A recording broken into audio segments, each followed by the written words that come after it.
ഉണ്ണി, ആ സാമ്പാറിന്റെ മണം ശരിയല്ലല്ലോ. ലേശം കായം കൂടി ആവാം. മണം കൊണ്ട് അറിയാൻ പറ്റുമോ? കൊണമറിയാൻ രുചിച്ചു നോക്കണ്ട, മണം കിട്ടിയാ മതി. തൊട്ടു നക്കി പോയാ പിന്നെ അത് എച്ചിലായി പോയില്ലേ. ഉണ്ണി, ആ അവിയലിൽ ഉപ്പ് കുറച്ചുകൂടെ ഇട്ടേ. അല്ലേ, അതിന് അവിയലിന് ഇവിടെ നുറുക്കുന്നല്ലേ? ഇവിടെ നുറുക്കുന്നേ ഉള്ളൂ. എന്നിട്ട് പോലും എനിക്ക് അതിന്റെ മണം കിട്ടി. ഈ പാചകവിദ്യ എന്ന് പറയുന്നത് കളിച്ച കാര്യമല്ല, അതൊരു തപസ്സാ. അതാ വരാൻ പോണ കാര്യം മുൻകൂട്ടി അറിയണത്. ഇതൊരു വല്ലാത്ത ജന്മം തന്നെ. അതെ, ഇതൊരു വല്ലാത്ത ജന്മം തന്നെയാ. ഞാൻ ഇതുവരെ പറഞ്ഞില്ലെന്നേ ഉള്ളൂ. എന്താ ഉണ്ണി, താൻ അടുത്ത തിങ്കളാഴ്ച ലീവ് എടുത്തേ പറ്റൂ. എന്താ കാര്യം? നമ്മുടെ പുഞ്ചിരി ചേച്ചിയുടെ 28 കെട്ടാ. പുഞ്ചിരി ചേച്ചിയുടെ അല്ല, പുഞ്ചിരി ചേച്ചിയുടെ കുട്ടിയുടെ 28 കെട്ട്. സദ്യയുടെ കാര്യങ്ങളൊക്കെ എന്നെ ഏൽപ്പിച്ചിരിക്കണേ. എനിക്കൊരു കയ്യാള് വേണല്ലോ. താൻ ഒരു കാര്യം ചെയ്യ്, താൻ ലീവ് എടുത്തിട്ട് എന്റെ കൂടെ കൂടിക്കോ. ഞാൻ നിങ്ങൾ നക്കാപ്പിച്ച് പിടിച്ചിട്ടുണ്ട്. എന്താ ഉണ്ണി ഈ പറയണേ? ഒരു പാചകക്കാരന്റെ മട്ടും ഭാവൊക്കെ ഞാൻ പരിശീലിക്കല്ലേ. അതെന്റെ 16 അടിയന്തരത്തിന് മതി. പുസ്തകത്തിൽ വിടാനേട്ടാ.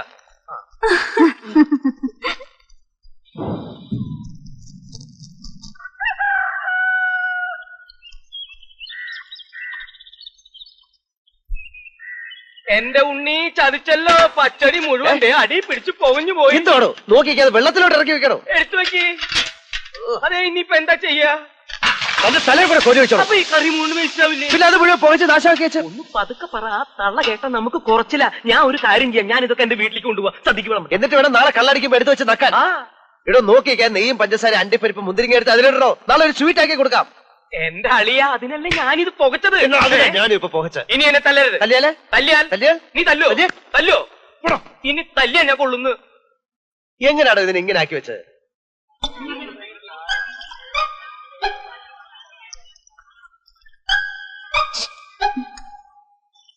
ഇതിന് വല്ലാത്തൊരു ടേസ്റ്റാ.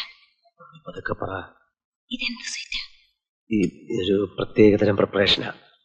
കഴിച്ചിട്ട് എന്താ പറയുന്നത് ഞാൻ നോക്കണേ. ആ വല്യമ്മ ഇപ്പോഴും ഉണ്ടാ. ഇനി ആർക്കാ വേണ്ടേ? ഇനി ആർക്കാ വേണ്ടേ ചോദിച്ചോളൂ.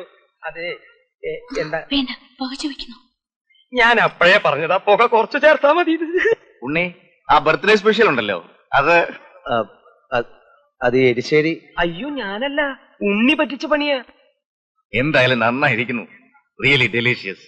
കുറച്ചുകൂടെ തന്നോളൂ. വലിച്ചു വാരി തിന്ന വയറിളകു ഒളിയ. പുതിയ ഐറ്റം ലേശം കൂടെ ആവാം.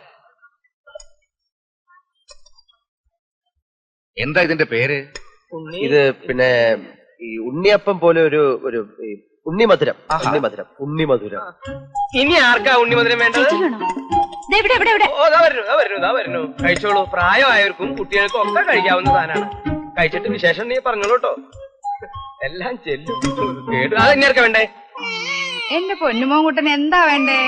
ഉണ്ണിമധുരം വേണോ, ഉണ്ണിയപ്പം വേണോ, അതോ പട്ടാളത്തിൽ ചേരണോ? ഓ വേണ്ട.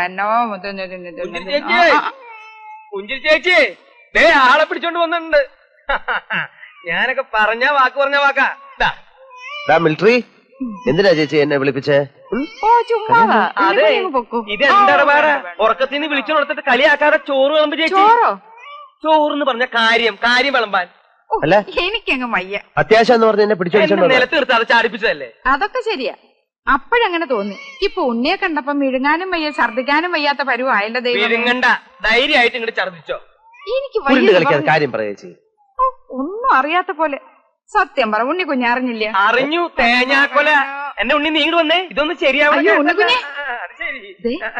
ഉരുളി കമത്തിയതും തൊഴുത് പിടിച്ച് പ്രാർത്ഥിച്ചതും ഒന്നും വെറുതെ ആയില്ല. അയ്യോ, എനിക്ക് മേലെ പറയണ്ട, ആംഗ്യം കാണിച്ചാ മതി. ഇതിന്റെ ഇടയിൽ മിലിറ്ററിക്കാരൻ എപ്പോഴാ വന്നേ? ചേച്ചിക്കല്ലോ. പിന്നെ ആർക്കാ? ചേട്ടത്തിയമ്മയ്ക്ക്. അയ്യോ പാവം, ഇതിന് തന്നെയാടാ. ഒന്ന് ചുമ്മാ ഇരിക്കടോ എന്റെ ഉണ്ണി കുഞ്ഞേ. ദൈവമേ, ഞാൻ എങ്ങനെ? അമ്മയ്ക്കല്ലേ അങ്ങ് ഇരിക്കപ്പെടുത്തിയില്ലായിരുന്നത്, ഇപ്പൊ സമാധാനമല്ലോ. എന്റെ ഉണ്ണി കുഞ്ഞേ, ഈ മനംപുരട്ടലും ഛർദിലും ഒക്കെ ആർക്കാന്നറിയാവോ? ദേവ ചേച്ചിക്കാ. അതേന്ന് ദേവ ചേച്ചിക്ക്. ദേവകി ചേച്ചിക്ക് ആ ഗർഭം അതുപോലെ ഗ്യാസ് ദഹനക്കണോ മറ്റോ ആയിരിക്കും. എന്ത് പറഞ്ഞാലും ഗർഭം. എന്റെ കുഞ്ഞിനാണ് സത്യം. അയ്യോ, അപ്പൊ അത് നേരെവോ? ഒരു വീണ്ടും വിചാരമില്ലാതെ ഈ പ്രായത്തില് ഇനി ഞാൻ ആളുകളുടെ മുഖത്ത് എങ്ങനെ നോക്കും? ഇയാൾ ആളുകളുടെ മുഖത്തൊന്നും നോക്കണ്ട. നാണക്കേട്. ഇതിലൊക്കെ എന്താ ഇത്ര നാണക്കേട്? അവർക്ക് 90-10 ആയിട്ടില്ലല്ലോ. ഈശ്വരൻ കൊടുത്താ കൈനീട്ട് വാങ്ങിക്കല്ലാതെ എന്തോ ചെയ്യും? അതെ, തള്ളക്ക് പിള്ളയെ കൊടുക്കുന്ന ഈശ്വരനല്ലോ ഈശ്വര പിള്ളച്ചേട്ടൻ. നീയൊക്കെ തലയിൽ മുണ്ടിട്ട് നടന്നോ? ഒരു പെൺകുഞ്ഞും കൂടി വേണോന്ന് ഈശ്വരള്ളമ്മാവൻ എന്നേ ആഗ്രഹിച്ചാന്നറിയോ? ഈശ്വരള്ളമ്മാവൻ പണ്ടേ ഒരു വാശിക്കാരനാ. ദേ ഇത് പെൺകുഞ്ഞല്ലെങ്കിൽ ദേവ ചേച്ചി ഇനിയും പ്രസവിക്കുന്നു. അയ്യോ, നീ പോയി പ്രാർത്ഥിക്ക് ഇത് പെണ്ണാവാൻ. അല്ലെങ്കിൽ നിന്റെ അച്ഛൻ ഇതിനേക്കാളും വലിയ അക്രമം കാണിക്കും. അയ്യേ, അമ്മയുടെ മേല് മുഴുവൻ മൂത്രം ഒഴിച്ചല്ലേ മോനെ. പുണ്യ ഒന്ന് പിടിച്ച്, ഞാൻ ഇപ്പൊ വരാം. ഉറക്കം വന്നിട്ടാ? 60-ാം വയസ്സിലല്ലേ വാശി. നേരെ എടുത്ത് പഠിക്കേ. ഇനി ഇതിന്റെ ഒക്കെ ആവശ്യം വരുമല്ലോ. ഓ, ഇതൊക്കെ ഒരു ഭാഗ്യം തന്നെയാണേ. അയ്യോ, അപ്പൊ അടുത്ത വിഷു ആവുമ്പോഴേക്ക് ഇതുപോലെ ഒരു അനിയൻ അല്ല അനിയത്തി. അതന്നെ. അയ്യേ, അയ്യോ, എന്താ എന്താ അവൻ തൂറി? എന്തോ മക്കളെ. ഉണ്ണീഷ്ണ, അടുത്ത വിഷു ആവുമ്പോഴേക്കേ ചുമ്മാ ഇങ്ങനെ നിക്കാതെ ഏതെങ്കിലും മാവിന്റെ ഒട്ടിപ്പോയി മേപ്പോട്ടെറി. നല്ല പച്ചമാങ്ങ കിട്ടും.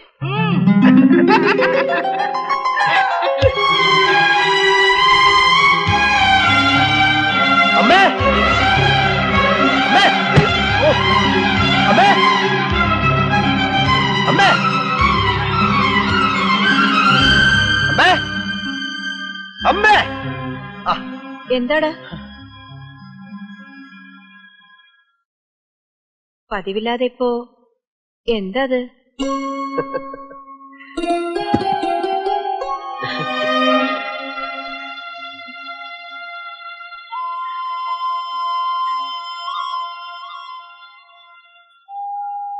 ഭീമനോ മറ്റോ ആയിരുന്നെങ്കിൽ ഞാൻ ഒരു മാവ് മുഴുവൻ മൂടോടെ പിഴുതോണ്ട് വന്നേനെ. നാട് മുഴുവൻ സദ്യ വെച്ച് നടക്കുന്ന അച്ഛന് വീട്ടിലൊരു സദ്യ ഒരുക്കാൻ ഇതൊരു പെൺകുഞ്ഞായിരിക്കും. അമ്മേ, അമ്മേ, അമ്മ എന്തിനാ കരയുന്നത്? 4 പേരുടെ മുമ്പിൽ നിങ്ങൾക്ക് നാണക്കേടാ, എനിക്കറിയാം. ഞാനിത് നാട് മുഴുവൻ പറഞ്ഞു നടക്കും. വേറെ ആർക്കും ഇല്ലാത്ത ഈ ഭാഗ്യം അമ്മയോട് എനിക്കങ്ങ് ഭയങ്കര ഇഷ്ടം തോന്നുക. എനിക്ക് രാമുവിന്റെ കാര്യം ഓർക്കുമ്പോൾ അയാൾ നമ്മുടെ ആരാ? ആരുമല്ലല്ലോ. പെറ്റ വേറെ പ്രതികാര അതങ്ങനെ വരും. നല്ല പുളിയുള്ള മാങ്ങയാ, ഉപ്പും കൂട്ടി തിന്നാൻ നല്ല രസാ.